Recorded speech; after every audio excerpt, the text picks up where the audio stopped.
All right, we are live. I am attorney Vincent Davis, and this is The Secret, How to Fight CPS and Win, and I'm joined by my two co-hosts, Miss Cassandra and Miss G. How are you folks tonight? Good. Thank you. Good. We're not going to have a guest tonight, so we're going to do something a little bit different. In the chat, anybody that wants to ask us a question, please post it in the chat. I think all of us can see it. And we'll try to answer those questions tonight. But, one of the things that I didn't cover yesterday or get to cover yesterday was Cassandra's current events. Anything that you want to talk about? Any recent article about CPS and the news? Actually, I did not do homework this time, to tell you the truth. Just to be perfectly honest, I didn't do it. Honesty is always good.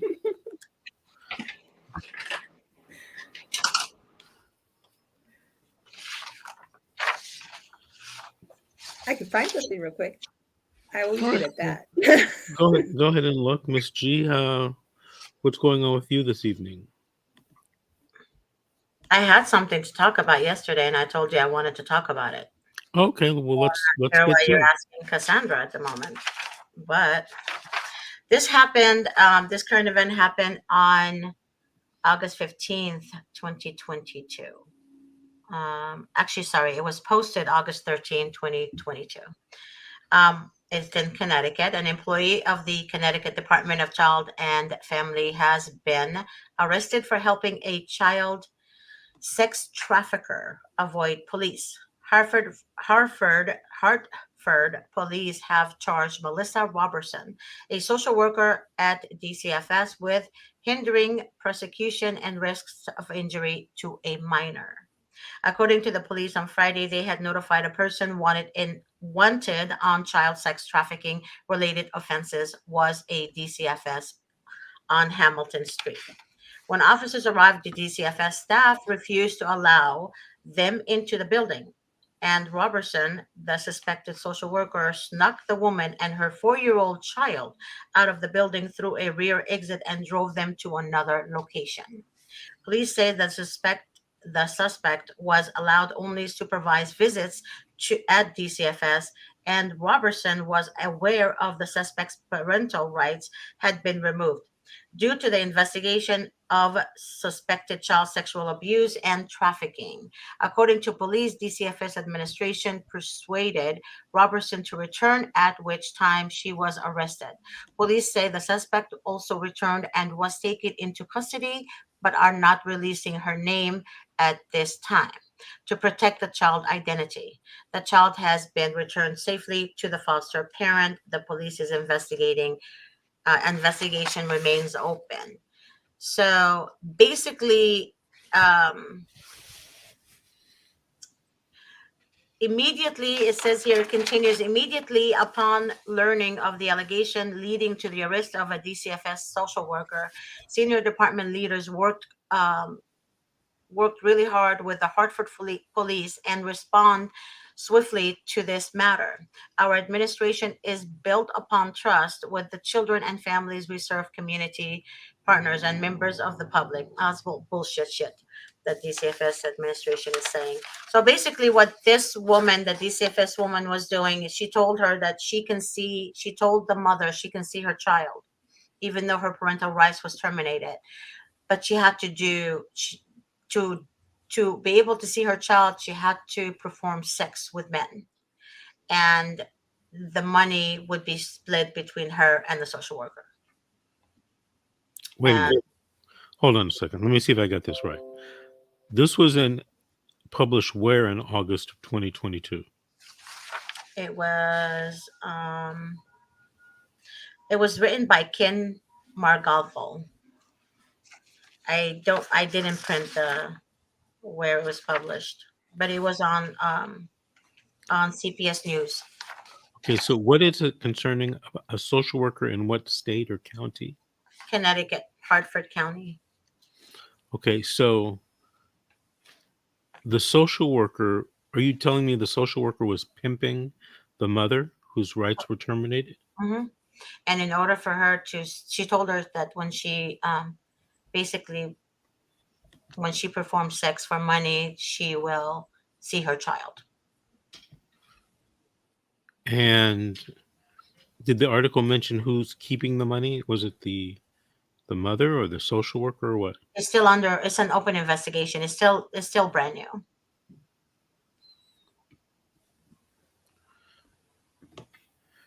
Cassandra, what do you think about that? I think sounds like, I don't know. I can't.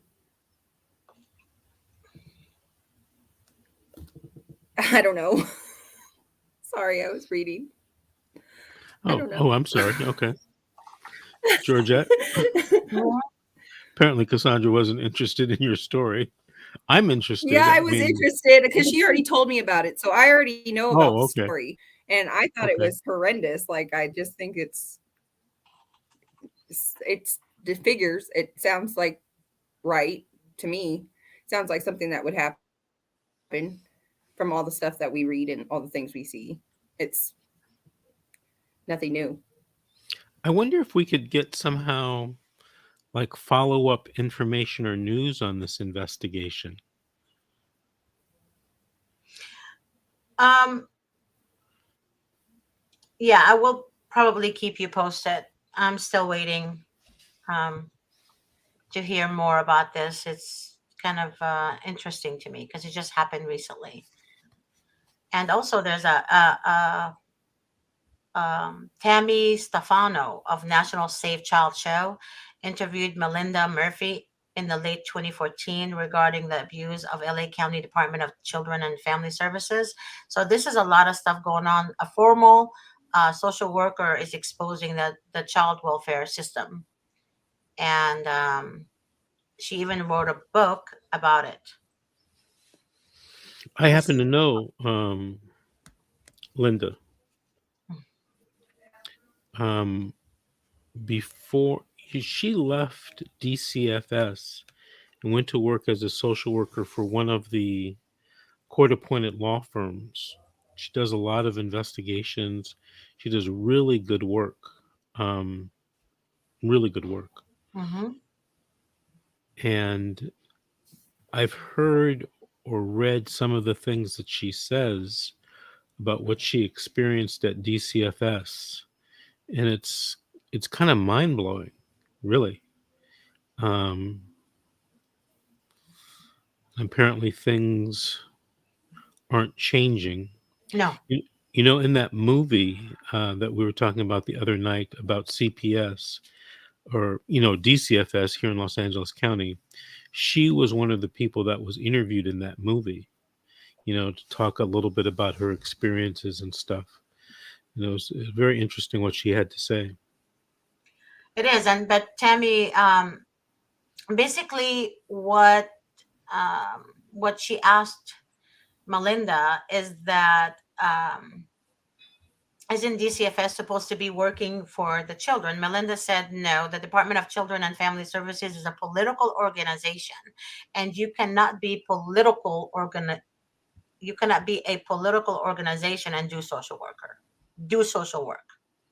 Tammy then asked, so in your opinion, would it be fair to say that you don't think that the department really is looking out for the best interest of the children? Melinda replies, no, not at all. That's just a facade. That's just something you hear in the best interest of the children, but that's not what's practiced.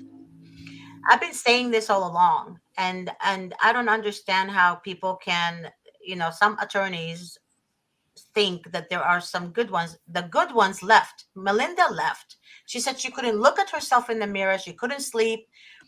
She couldn't do the things they wanted her to do and keep her job. So basically, she had to leave the department because she felt guilty.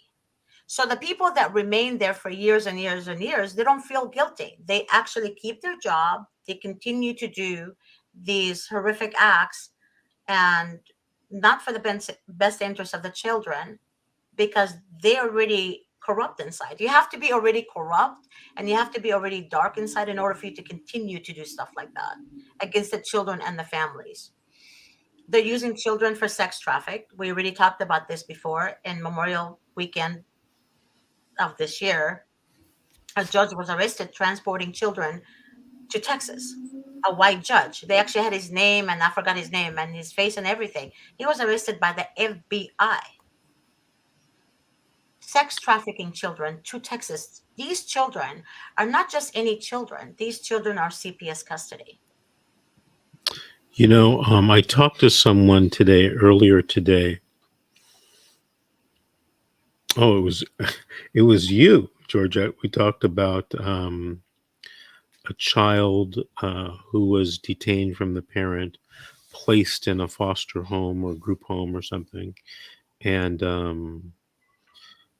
ended up, I don't know, I think the child was less than 15 years old, ended up pregnant, Mhm. and that the social worker was warned about it and didn't do anything. You know, this reminds me, and by the way, Grace, before I forget it, The child was 13 years old. Grace, before I forget, let's contact Melinda Murphy and invite her to be on the show, because I would like people to hear from a former CPS worker, DCFS worker, some of the things that go on. It's Mhm. going to blow your mind, Mhm. because we think of our government and our government officials as being honest. And I don't think it's true, at least in most cases. But this reminds me of a story, Georgette, Cassandra. Mhm. I don't think I've ever told this story to anyone, but I would say maybe 1994, 1995. Okay. I was a court appointed attorney, and I represented a woman, um, very attractive woman, and it was alleged that she was part of the sex industry. And, we did her case, the disposition, and the kids were placed out of her care for 6 months. And there were allegations about drugs and, this and that. And, at this point in time, I don't know if you remember this, you might be too young, but there was a crack cocaine epidemic Mhm. in most major cities, including Mhm. Los Angeles County.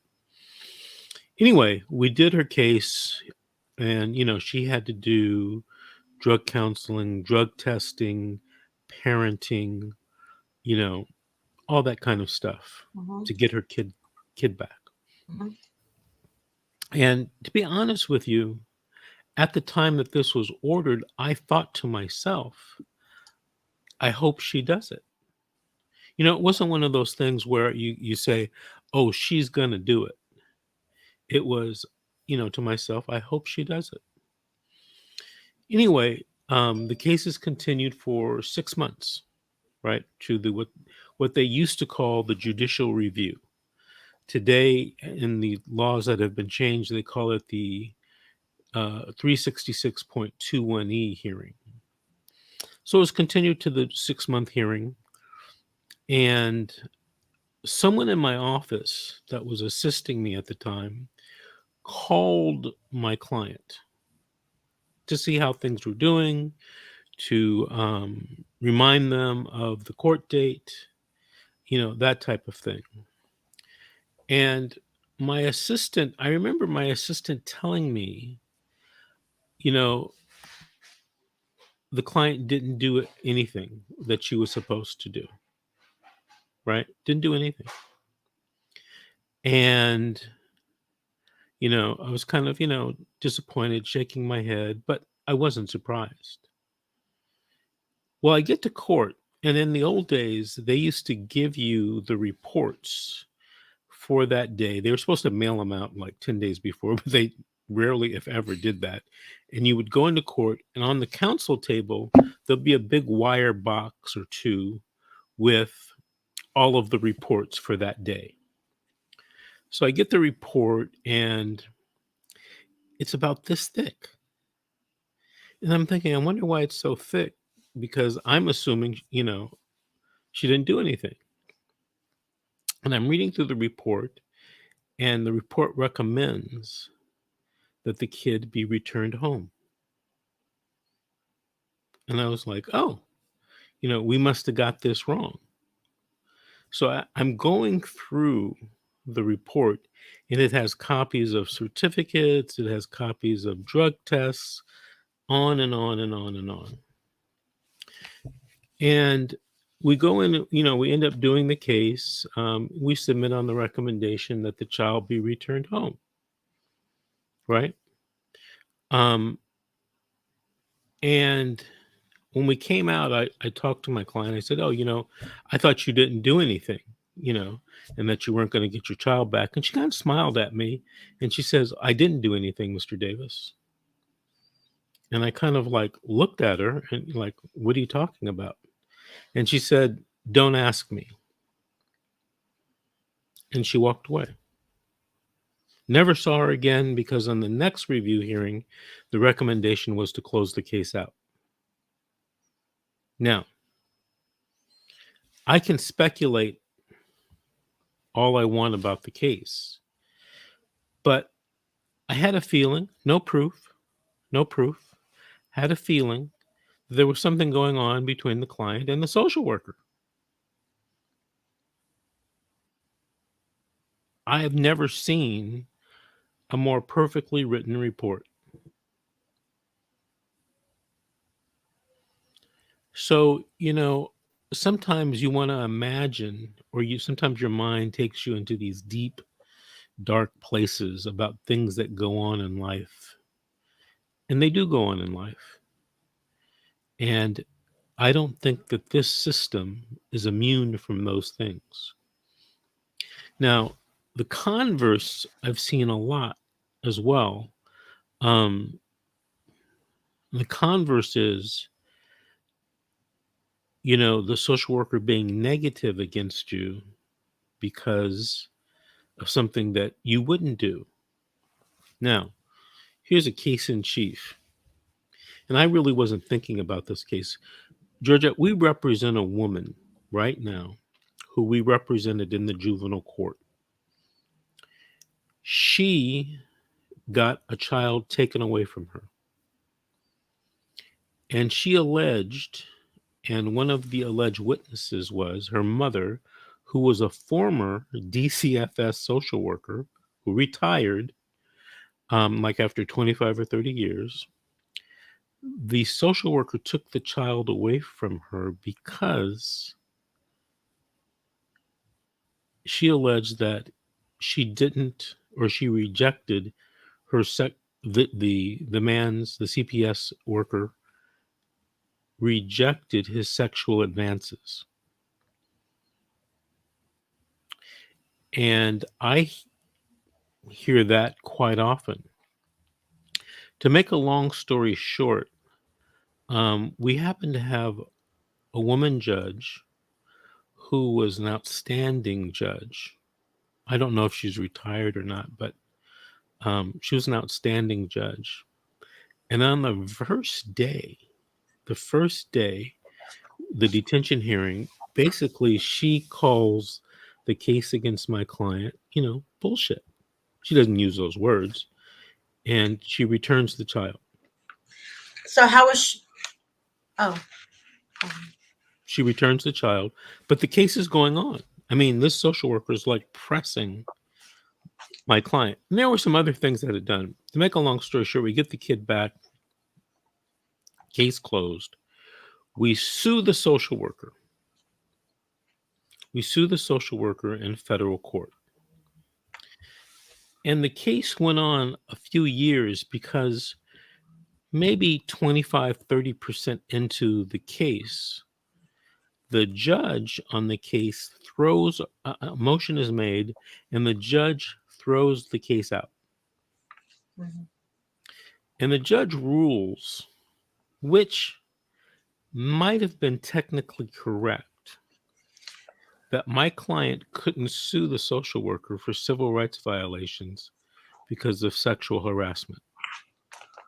Now, I know you don't think that sounds right, and it didn't sound right to me. But there was no case law, appellate law on this issue at this time. You know, a lot of people think you can sue for civil rights just for anything, and it's not true. You got to have some law to support it. So we get thrown out of court on this lawsuit.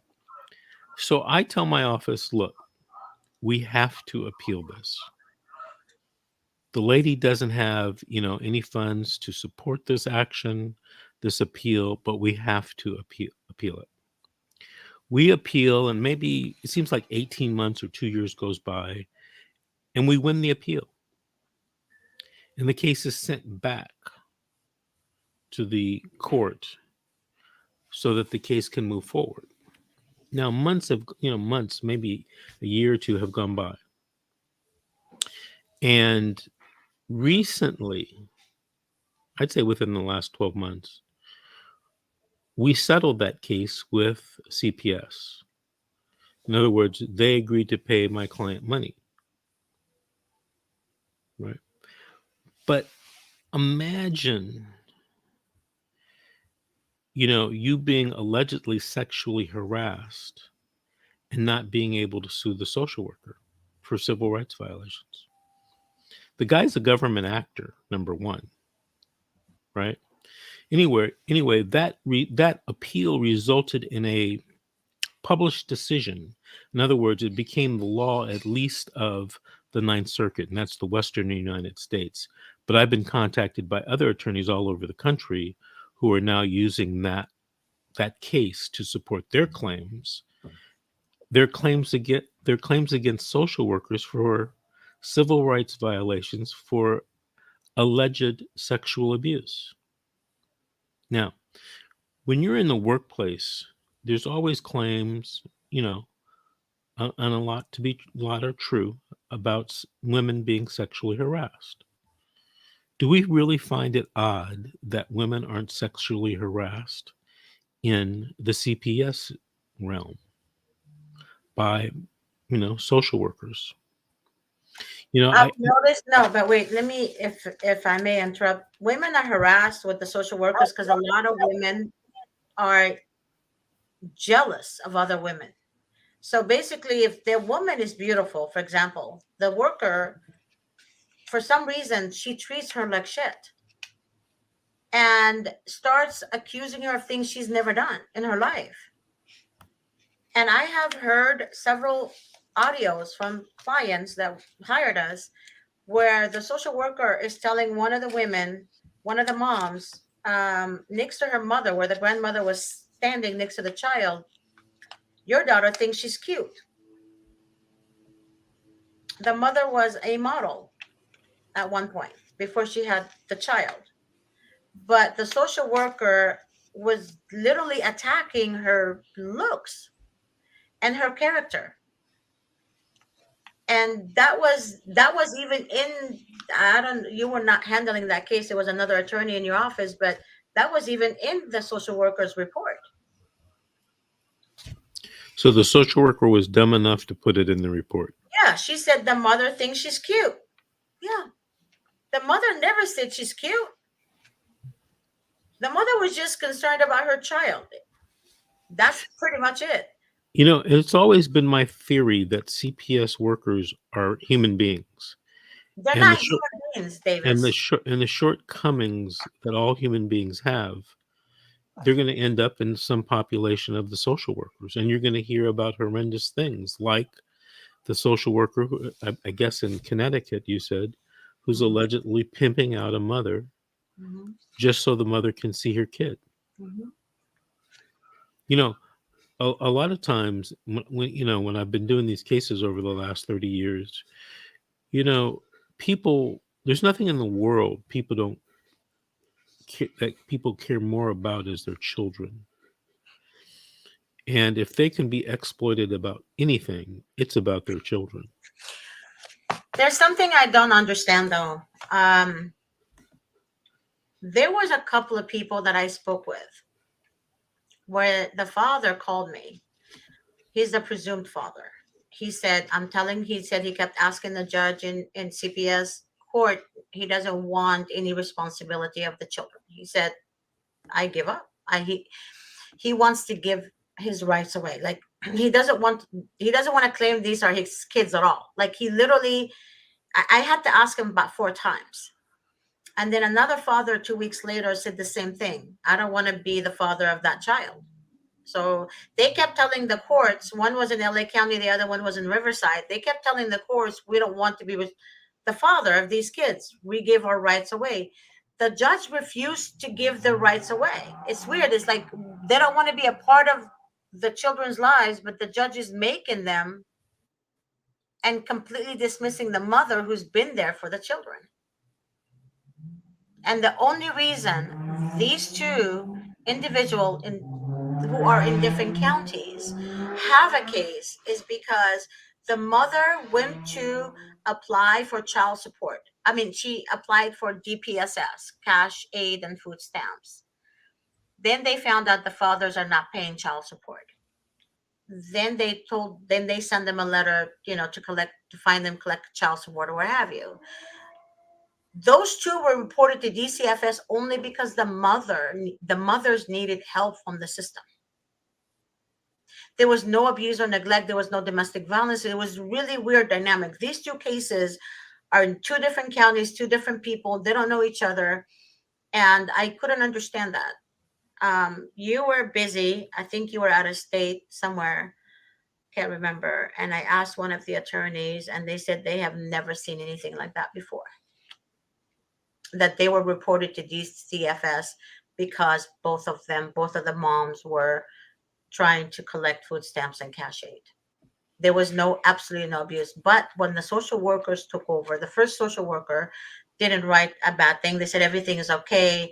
Then another one came along, and then they did their little demonic dance, and then they kept finding things wrong. Like, okay, well, you have laundry in the basket. The basket is full of laundry, for example.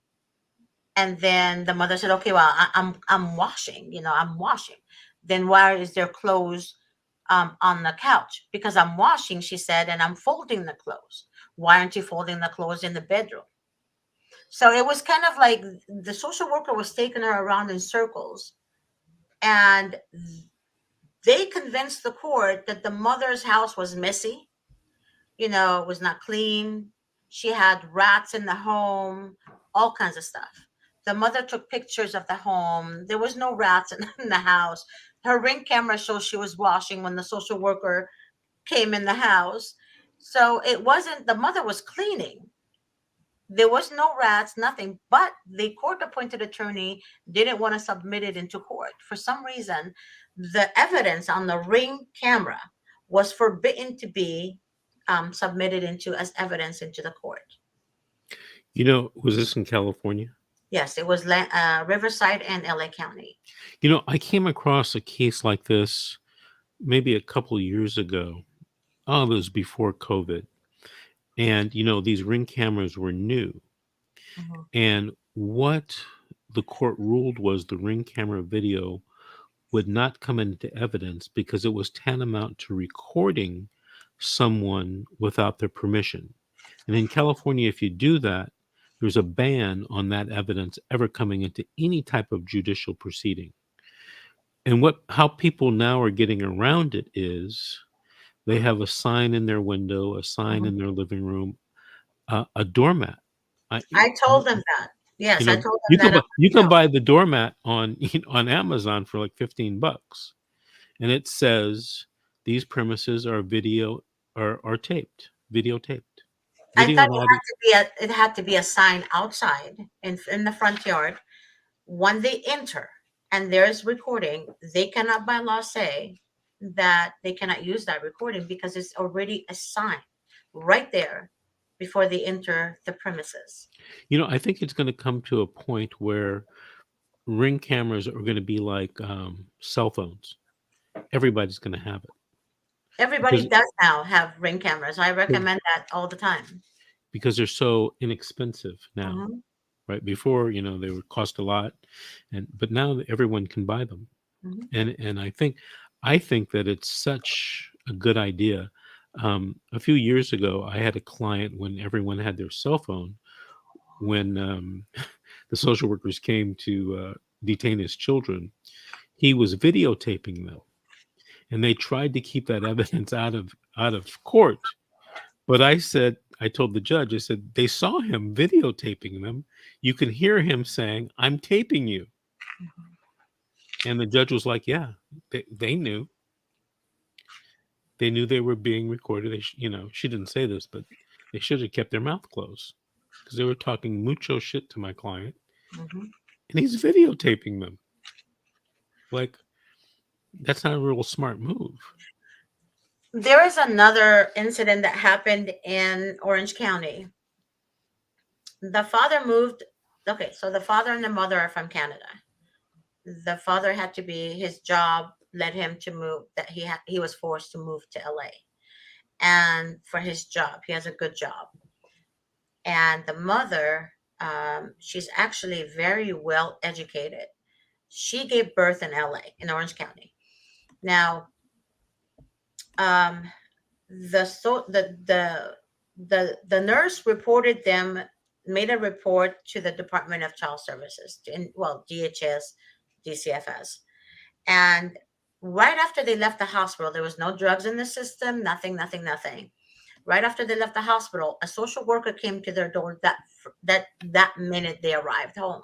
She walked in the house and she said, and I quote, "I just came to see that the children are alive." So the father, he's Canadian, kind of not used to this. Like, what? What do you mean you want to make sure the children are alive? And he wouldn't let her in. She was at the door. And then she said, "I have to come in. I'm a social worker." And the father kept saying, "No, you don't have to come in. I know my rights. And no, you can't walk in my house without a warrant. Do you have a warrant? Is there a cause?" She just kept saying, "I want to make sure the children are alive. There's nothing wrong with the kids." So he still didn't let her in. So the worker, he was telling me, the worker contacted them 5 weeks, again, 5 weeks after the fact. And then she said that the reason she contacted him because she has to do an assessment. So he said 5 weeks later, you know, you want to do an assessment? Like, for what? "Oh, we have to do an assessment." He told me she was around 20 years old, doesn't know anything about life or kids or family, but yet she's forcing herself into their lives and they still don't know why. So I told him, I said, when is the meeting with the social worker? Because I really believe that you should be able to have an attorney to handle this and investigative for the investigation phase of your case. And he said that he spoke with you, and you told him to contact him after the meeting with the social workers because they might close the case. Did I? But That doesn't sound like something I would say. no, but that's what he told me. And then I said, "I don't think Attorney Davis would tell you that. I've never heard him say that. He always says, it's best not to speak with them without an attorney." And he said, "Well, that's what I understood from Attorney Davis. However, I've dealt with a lot of people speaking to you that somehow their information is so twisted, and I don't know how they can. I just don't know. But You I know you you, you." you know you know what? I want to tell you something about that. Mhm. I've come to realize over, almost 36 years of being an attorney that sometimes, not all the time, Mhm. sometimes clients hear or potential clients hear Mhm. what they want to hear. And one of the things that happens before they call me, they have spent multiple hours and hours and hours thinking about this problem, as they should. But what happens in the brain is it's wired a certain way. And Hmm. sometimes people ask me questions to verify what they believe or think. They think this, and I tell them this. Sometimes they get hostile, sometimes they don't want to accept what I'm saying. And then, they believe what they want to believe. And I tell some people, and people get upset with me, right? But I've been doing this so long. Um, I tell people, you called me to ask me some questions, right? Yes. Now, I bet you called me because you thought I was an expert. Well, absolutely, Mr. Davis. Well, I'm telling you right now, what you're thinking about doing and the strategy you're using is a really bad strategy. And then, it's a complete turnoff, because what happened is everything that they thought is not accurate. And a lot of people can't accept that. That's basically what it is. And they call the office and they want to talk to different people. They're looking for different answers. You know, I mean, people get crazy when they lose their kids, and I don't blame them. But go ahead, Miss G. I the couple that I was just discussing right now. Um, I forgot to mention this. It's not drugs, but the mother was telling the nurse that she uses CBD oil to help her sleep at night before the pregnancy. So she said after she got pregnant, she stopped using it because she wasn't sure if it was a drug or not. She was very naive, but that was helping her to sleep. It was only CBD oil. And then I guess the one that you put on your tongue or something, it was prescribed.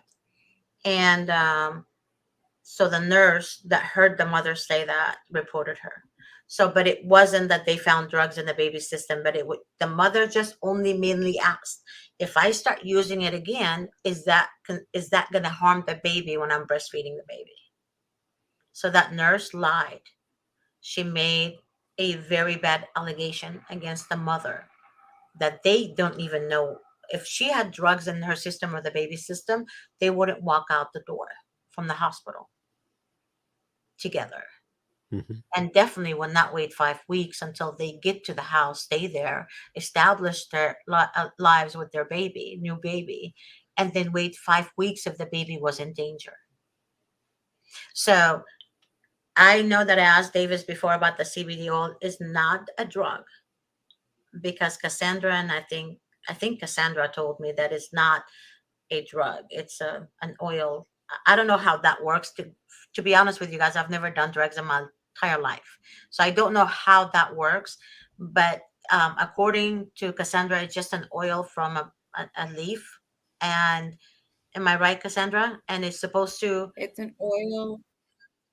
It's a okay. There's CBD and THC, and CBD and THC are both from the marijuana plant. Just Right, marijuana plant.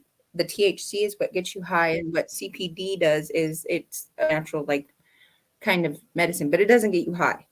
It just helps right, with anxiety and pain and stuff like that. It's the good part that's right. Prior legal. to prior prior to COVID, I was on a trip, kind of like a glamping kind of trip, and I was having an issue with pain in I think it was my right foot.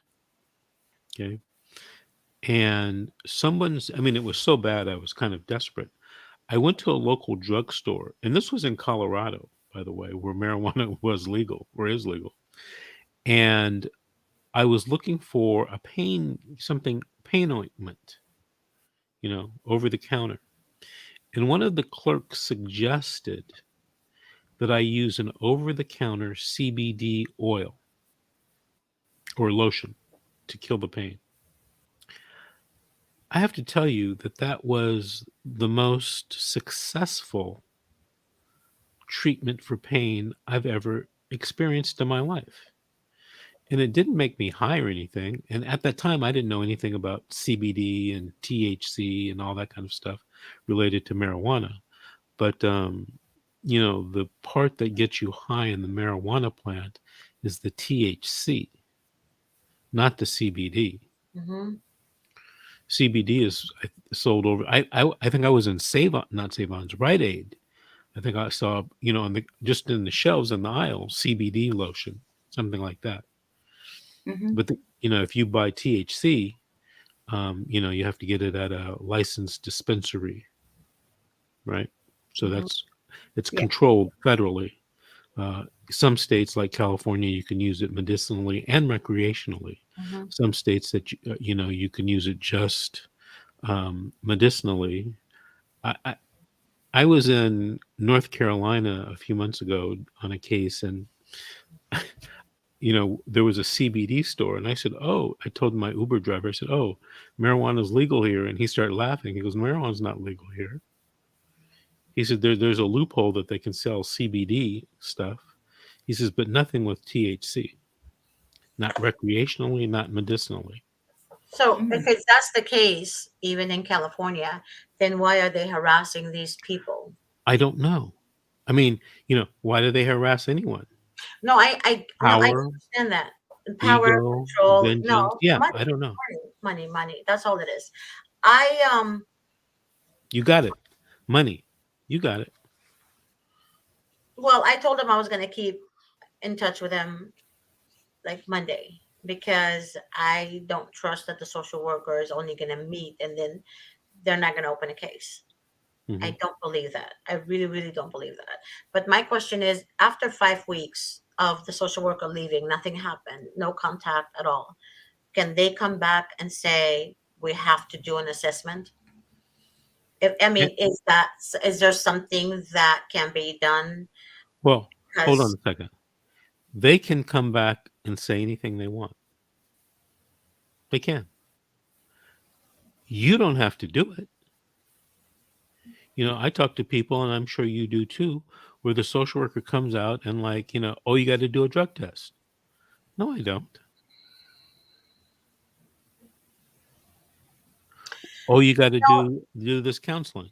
right, No, I don't. Heather said asked a very good question, and Heather, I'm with you on that one. Heather said, why do they have immunity and have no accountability when even with money? Heather, So, I'm going to tell you my opinion because I was around when the Supreme Court granted social workers immunity as being qualified immunity as being constitutional. I was doing this type of law way back then. And I can only give you my opinion, and my opinion is based upon a book I mentioned on this show before called The Economic Analysis of the Law. Okay? It's required reading in most law schools during your first year. The reason why, in my opinion, social workers are given qualified immunity because the state and the counties can't afford to pay out every time a social worker screws up making a mistake. It just happens too many times. So if they raise the level and you have to prove malice and fraud or something like that. But if a social worker just says, "Oh, I made a mistake. I'm sorry," um, as long as it wasn't in the detention part of the hearing, if it, I think the way the cutoff is if they file a case, their qualified immunities begins. But if they do something stupid before they file a case, the qualified immunity may not definite, may not apply. So, for example, if you detain a kid from a parent before the case is filed um, without a warrant, you get to be sued. There's no qualified immunity for that one. and I've also noticed, and I've did a lot of research on that, and you guys can do your own research as well, and you can find out the truth. A social worker, like they work like salespeople, like in a dealership, where they actually get bonuses, incentives on every child they remove from a home that year. Wait, hold on a second. Uh-huh. Oh, sorry for interrupting you. Deidre says, I feel like my comments are just going to nowhere land. So I guess the initial topic for tonight of posting questions is no longer the topic. Deidre, I apologize. And then she says, so I'll just listen. Deidre, there are a lot of comments being posted on, 8 different social media sites. If you have a question, post it right now, and I will answer your question before we end this show. I'm sorry, Miss G, for interrupting. Go ahead. Um, but anyways, they get incentive bonuses in their yearly annual pay. So basically, the more children they collect that year, it benefits the department. So a lot of people say that social workers are after money. You are correct. They are after the money. It's not about so much the child. They're trying to make more money. The more money in their pocket, the more money they have, and that's how it goes. So it was one of the people that called me. One of you guys called me today. I can't say her name, and she asked me to bring that up because I told her to do her own research as well, and she did find out that what I said indeed was accurate. So social workers make between 144,000 to $170,000 a That's year. incredible. That's incredible. Mhm. That's incredible. Hey, you know what? We've come to the end of the show this evening. Deidre, it says, I asked my questions right when we started. Deidre, while we wrap up the show, can you just Her question is repost it? about legal guardianship. Okay, if you can find it, go ahead and put it up there and I'll answer it. She I said the wonder, court set a visitation order going forward for a minimum of 6 hours supervised visits with children for both mother and father. To make a long story short, I would like it would be hurting myself in the future if, let's say, my mom is being very liberal towards us with letting us visit with our children. My mom has my two older children and is now their legal guardian. okay, Miss G, but what's the question? The question, okay, hold on. Well, give me a chance. All right. Um,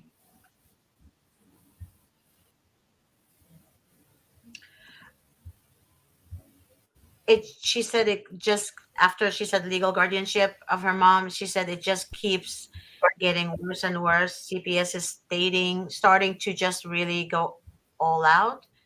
Um, when they are going to school to be, okay, that's not it. I have no idea. That's what yeah, I don't know what the question is. Okay, Deidre, if you're still there, please post the question again while I go to my outro with Miss G and Miss Cassandra. Okay? Tomorrow, Grace, do we have a guest for tomorrow morning? Okay, we may have lost Grace. Um, Tomorrow and Sunday, our shows are at 9 a.m. to about 9:45 a.m. Generally, Miss G is busy. No, I'm doing it tomorrow. Depends on the day. Okay, and generally, Miss Cassandra is busy. Are you doing it tomorrow, Cassandra? Oh no, I'm up usually by that time. Okay. I'm not busy. Well, I'm usually sleeping, Mr. Davis. okay. I know how you feel. I know. But I'll be there But tomorrow. okay. Well, if we don't have a guest, I'm going to try to focus on some academic stuff, legal stuff, and answer questions as well. All right. Okay, So here's the question. okay.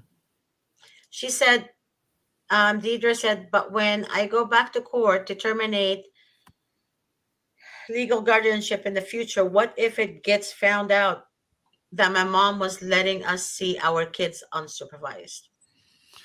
Um, that's a very good question. It depends on who the social worker is and who the judge is.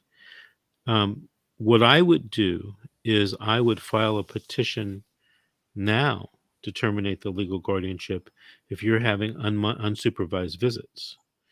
There's no reason to have a legal guardianship if you are having unsupervised visits.